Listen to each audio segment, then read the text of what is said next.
और अभी आपको बताएं, कतर के दारुल हुकूमत दोहा में धमाका। गैर मुल्की खबर एजेंसी ने बताया है कि कतर के दारुल हुकूमत दोहा में धमाका हुआ है। इससे पहले शाम में भी अमरीकी फौजी अड्डे पर धमाका किया गया है और अब सुनने में आ रहा है कतर के दारुल हुकूमत दोहा में धमाका हुआ है। गैर मुल्की खबर एजेंसी के मुताबिक ईरान ने अमरीकी अड्डों पर मिसाइल दागे हैं। ये इत्तलात मौसूल हो रही हैं। कतर में भी अमरीका के फौजी अड्डे हैं तो यहाँ पर धमाके की आवाज़ सुनी गई है और कुछ देर पहले मिलने वाली इत्तलात के मुताबिक ये मिसाइल हमला है। मिसाइल दागे गए हैं ईरान की जानिब से। अमरीकी अड्डों पर ईरान ने ये हमला किया है और कुछ देर पहले मिलने वाली इत्तलात के मुताबिक धमाके की आवाज़ें सुनी गई हैं। आपको बताते चलें कि कतर के दारुल हुकूमत दोहा में धमाका हुआ है। गैर मुल्की खबर एजेंसी के मुताबिक ईरान ने अमरीकी अड्डों पर मिसाइल दाग दिए। चंद रोज़ कबल अमरीका ने ईरान पर हमला किया, उनकी फ़ौजी जौहरी तनसीबात पर हमला किया और अब ईरान ने बदला लेना शुरू कर दिया है। जहाँ जहाँ अमरीकी फ़ौजी अड्डे हैं वहाँ ईरान जो है वो हमला कर रहा है। इससे पहले शाम में देखा गया कि शाम के अमरीकी फ़ौजी अड्डे पर हमला किया गया और अब सुनने में आ रहा है कतर के दारुल हुकूमत मिसाइल दाग दिए हैं। इब्तदाई तौर पर 6 मिसाइल बताए जाते हैं जो ईरान की जानिब से दागे गए हैं। खबरसां एजेंसी ये आगाह कर रही है 6 मिसाइल, इनसे किस कदर नुकसान हुआ और कौन सी जगह निशाना थी ये इत्तलात भी आप तक पहुँचाएंगे।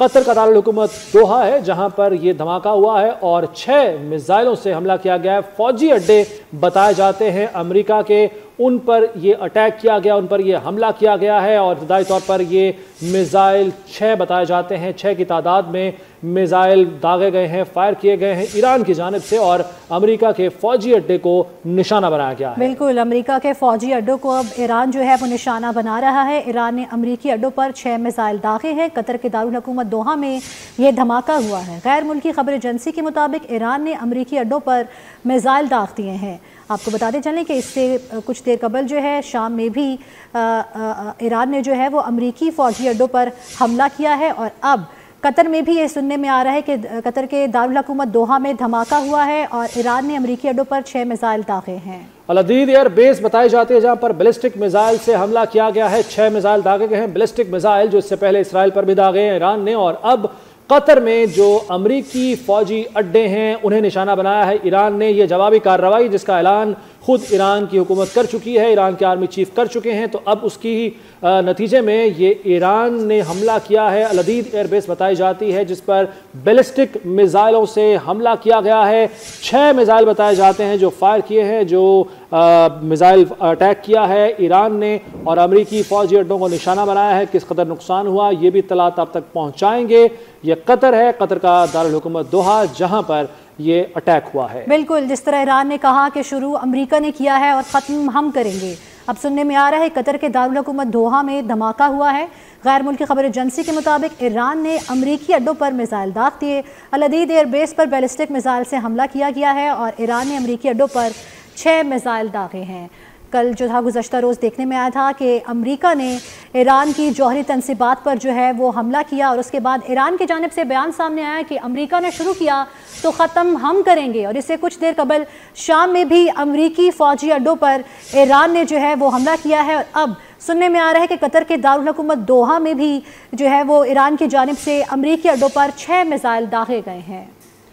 कतर के दारुल हुकूमत दोहा में धमाका। कुछ देर पहले मिलने वाली इत्तलात के मुताबिक यहाँ अमेरिका के जो फौजी अड्डे हैं उन्हें निशाना बनाया गया है ईरान की जानिब से, जिसने अपना बदला लेने का ऐलान किया था और अमेरिका जो कि इस जंग में बराह रास्त शामिल हो गया, शरीक हो गया ईरान पर हमला करने के बाद, तो ईरान ने जवाबी कार्रवाई का ऐलान कर रखा था और उसी के सिलसिले में अब इससे पहले शाम में हमला हुआ और अभी कतर के दारुल हुकूमत दोहा में अमेरिका के फौजी अड्डों को निशाना बनाया गया है। तो यूं ये दायरा जंग का अब बढ़ता जा रहा है। ईरान ने इराक में भी अमेरिकी अड्डों पर हमला किया है। शाम, कतर और इराक, ये तीनों मुल्कों में जो अमेरिकी फौजी अड्डे हैं इन्हें निशाना बनाया गया है और जो ख़ासतौर पर अगर कतर की बात की जाए तो यहाँ अल-अदीद एयर बेस है जहाँ बैलिस्टिक मिसाइलों से हमला किया गया है और इब्तदाई तौर पर ये 6 मिसाइल फायर किए हैं ईरान ने। 6 मिसाइलों से इन अमरीकी फ़ौजी अड्डों पर हमला किया है, खबरसां एजेंसी का ये बताना है। और इराक में भी अमरीकी फ़ौजी अड्डों पर हमला हुआ है। इराक में किस मकाम पर यह हमला हुआ और कितने मिसाइल दागे गए ये भी आप तक हम इत्तलात पहुँचाएँगे। इब्तदाई तौर पर जो इत्तलात मौसूल हो रही हैं उनके मुताबिक शाम के बाद कतर के दारुल हुकूमत में हमला हुआ है। बात कर लेते हैं सीनियर सहाफ़ी जनाब सलीम बुखारी साहब से। बहुत शुक्रिया बुखारी साहब। और साहब ये तो तवक्को की जा रही थी कि ईरान जवाबी वार करेगा, जवाबी हमला करेगा। अब बैक वक्त बताया जाता है कि शाम, उसके बाद कतर और इराक में हमले हुए हैं। दायरा बढ़ता जा रहा है सर, आगे क्या होने जा रहा है? अब दीगर ममालिक भी अब शामिल हो जाएंगे इसमें? देखिए, वो जो पागल शख्स है जिसका नाम ट्रंप है, उसको ये अंदाजा ही नहीं था कि ईरानियन नेशन जो है वो जब अपनी आई पर आ जाए तो फिर वो क्या से क्या नहीं कर गुजरती है। अब उन्होंने जंग का दायरा फैलाना ही फैलाना था, इसलिए कि आपने तमाम तर आलमी कवानीन की वायलेशन में एक मुल्क के न्यूक्लियर इंस्टॉलेशन पर हमला किया है, जो मुल्क एनपीटी का मेंबर है, जिस मुल्क के IAEA के लोगों ने इंस्पेक्शन की हैं, उन्होंने कोई वायलेशन नहीं की। उनके ऊपर अगर आप यूं हमला आवर होंगे P-52 बॉम्बर से, तो क्या ईरान ने ये वार्न नहीं किया था कि अगर आप हमारी सॉवरेनिटी के खिलाफ, हमारी टेरिटोरियल इंटीग्रिटी के खिलाफ एक्शन लेंगे तो आप वल्नरेबल हैं इस खित्ते में। 19 मुल्कों के अंदर उनके फौजी अड्डे हैं, तो उनकी बारी तो आनी थी। लिहाजा मैं नहीं समझता कि ईरान जस्टिफाइड नहीं है इस रिएक्शन में। ये उसका हक है कि वो अपने दिफा के अंदर इस तरह की जो कार्रवाई है वो करे।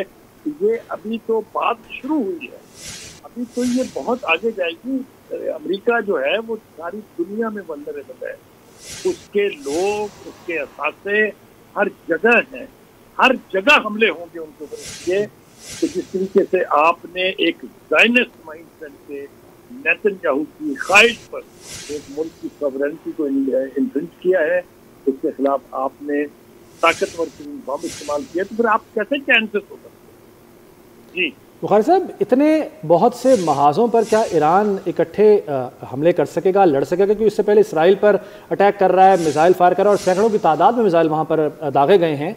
क्या ईरान के लिए आपके ख्याल में मुमकिन होगा कि इतने बहुत से महाज एक साथ निपट सके उनसे? वो जो कहते हैं ना कि जब ये मेरी गर्दन का सवाल हो जाए तो फिर किसी की गर्दन महफूज नहीं रहती है।